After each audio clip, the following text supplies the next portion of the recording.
को भी कोबरा ने काट लिया, कोबरा सबसे खतरनाक सांप माना जाता है, कोबरा के काटने से क्यों मरा आदमी? तो देखो एक्सप्लेनेशन बड़े अच्छे से आपको देना है इस चीज का। कोबरा का नाम मैंने बताया था नाजा नाजा। अब कोबरा का जो वेनम है, एक तो पॉइजन वर्ड यूज नहीं करना है, वेनम लिखना है मेंस में जब लिख रहे हो। कोबरा का जो वेनम है वो जब आपके ब्लड में जाएगा और आपके सिस्टमिक सर्कुलेशन में घूमेगा तो उसमें एक केमिकल आपको बताना है कि साहब इसमें होता है बेंगाटॉक्सिन। बेंगाटॉक्सिन, अल्फा बेंगाटॉक्सिन और बीटा बेंगाटॉक्सिन। ये आपकी बॉडी से होते हुए जब ये पहुंचता है आपकी सिस्टमिक सर्कुलेशन के अंदर घुस जाता है, अल्फा बेंगाटॉक्सिन और बीटा बेंगाटॉक्सिन। तो क्या करता है ये?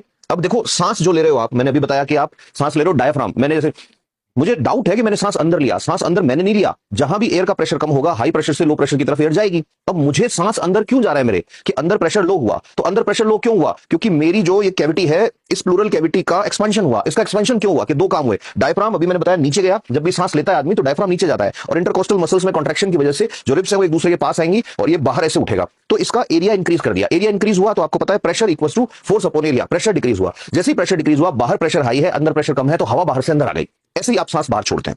तो एक्चुअल में जब सांस लेना होता है तो आप अंदर प्रेशर ड्रॉप करते हैं और जब सांस छोड़ना होता है तो अंदर प्रेशर हाई करते हैं। अब जैसे ही किसी को कोबरा ने डस लिया, मैं ये कहूंगा, तो वो अपने फैंग बोलते हैं जहरीले जो दांत होते हैं उनको, उससे आपकी बॉडी में न्यूरोटॉक्सिन छोड़ा उसने। ये याद रखना, न्यूरोटॉक्सिन दो तरह के टॉक्सिन होते हैं सांप के जहर में। ब्लैक मांबा अफ्रीका के अंदर मिलता है, बहुत जल्दी मारता है, उसमें भी न्यूरोटॉक्सिन होता है। कोबरा में भी न्यूरोटॉक्सिन होता है। न्यूरोटॉक्सिन उसको बोलते हैं जो आपके नर्वस सिस्टम पे अटैक करेगा। दूसरे जो सांप होते हैं जैसे वाइपर है उसमें हिमोटॉक्सिन होता है। हिमोटॉक्सिन जो आपके ब्लड पे असर करेगा। ठीक है, अब ये आपकी बॉडी में इसने डाला और उसके बॉडी उसके जो वेनम है उसके अंदर अल्फा बेंगाटॉक्सिन और बीटा बेंगाटॉक्सिन है। ये आपकी बॉडी में आएगा और आके और न्यूरोमस्कुलर जंक्शन मैंने आपको बताया था जब नर्वस सिस्टम पढ़ाया था। तो मान लो ये न्यूरॉन है और न्यूरॉन से जुड़ी हुई है आगे मसल, ये मसल है मान लो। तो होता क्या है, न्यूरॉन से मसल की तरफ एक केमिकल जाता है, एसिटाइल कोलिन कहते हैं। किसी ने मेडिकल पैरामेडिकल का कोर्स किया हो, फार्माकोलॉजी उस सब्जेक्ट में रहा हो तो एसिटाइल कोलिन अच्छे से जानता है।